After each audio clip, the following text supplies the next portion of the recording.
নমস্কার বন্ধুরা। তো আজকে আমরা যাচ্ছিলাম রামকৃষ্ণ মিশন। রামকৃষ্ণ জন্মতিথি উপলক্ষে আমাদের এখানে আশ্রমে সেদিনকে একটু খাওয়া দাওয়া ছিল, ওর জন্যই যাচ্ছিলাম। এখানে মনা দেখো কীরকম হচ্ছে যে হাসছে আর hi hi hi hi hi করছে।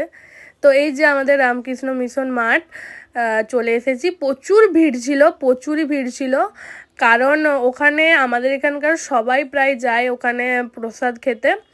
আর এখানে বাগানটা ছিল খুব সুন্দর সাজানো। আর ওই সাইডে ছিল, একটু পরে দেখাচ্ছি ওই সামনে যেয়ে ভালো হবে তোমাদেরকে।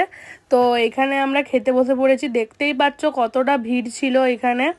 দিয়ে আমি আর মনি এখানে কি বকছিল মনে নাই, যাই হোক প্রচুর গরমও ছিল সেদিনকে। আর খিচুড়ি তো আমাদের সবারই খুব প্রিয় জিনিস, তো খিচুড়ি প্রসাদই ছিল। আর এখানে ছোট্ট একটু লজ্জা পাচ্ছিল, এই যে আমি কি বকছিলাম কি জানি।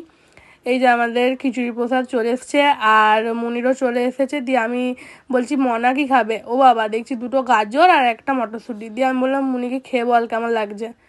দিয়ে ও বলছে প্রসাদ তো কোনোদিন খারাপ হয় না। আর সত্যিই খুব ভালো ছিল আমাদের খিচুড়িটা। আর আমার পাতে একটা বড় কুমড়া পড়েছিল, তাই আবার মুনিকে বললাম তুই নিয়ে নে, তুই খা। আর এখানে মনা খাচ্ছিল ননি, তোমরা দেখো। Good girl. তুই শুধু পায়েস নিয়েছো, গাজর নিয়েছো, এসব নিয়েছো?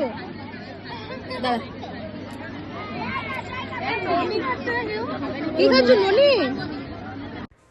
তো এখানে খেয়ে দিয়ে বেরিয়ে মনার অনেকগুলো ফ্যান ফলোয়ারদের সাথে দেখা হয়ে গেছিলো। দিয়ে মনা আবার হাই করছিল, দিয়ে ভাবছিল যে কি বলবো এরা কারা। দিয়ে আমি তোর ফ্যান ফলোয়ার রে, একটা ফ্লাইং কিসি দিয়ে দে। দিয়ে আবার একটা ফ্লাইং কিসি দিয়ে বলছে আসছি। এই যে দেখো এটার কথাই বলছিলাম, খুব সুন্দরভাবে সাজানো ছিল, মানে গাঁদা ফুলের টব দিয়ে খুব সুন্দর গোলভাবে ঘিরে ঘিরে করেছিল। আর এখানে মনে হয় গান বাজছিল বলে নাচ করছিল। বাবারে নাচের পোজটা দেখো, শুধু হাতটা ঘুরি ঘুরি শুধু এরকম এরকম করেই যাচ্ছিল।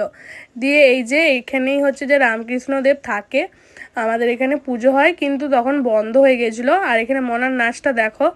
দিয়ে এই যে আমাদের ভাইগুলোর সাথে দেখা হয়ে গেছে। আর আসিনি ওদের সাথে, কারণ ওরা স্কুটিতে গিয়েছিল তিনজনে।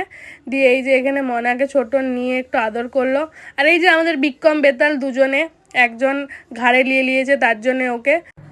তো আশ্রমটা যদি তোমরা ঘুরে দেখতে যাও অবশ্যই কমেন্ট করবে, আমরা লং ভিডিও শেয়ার করব তোমাদেরকে। আর হচ্ছে যে এখানে আইসক্রিমের কাঠি চুষে চুষে মনা যাচ্ছে। তো আমরা বাড়ি যাই, তোমরা লাইক কমেন্ট শেয়ার করে দিও, টাটা।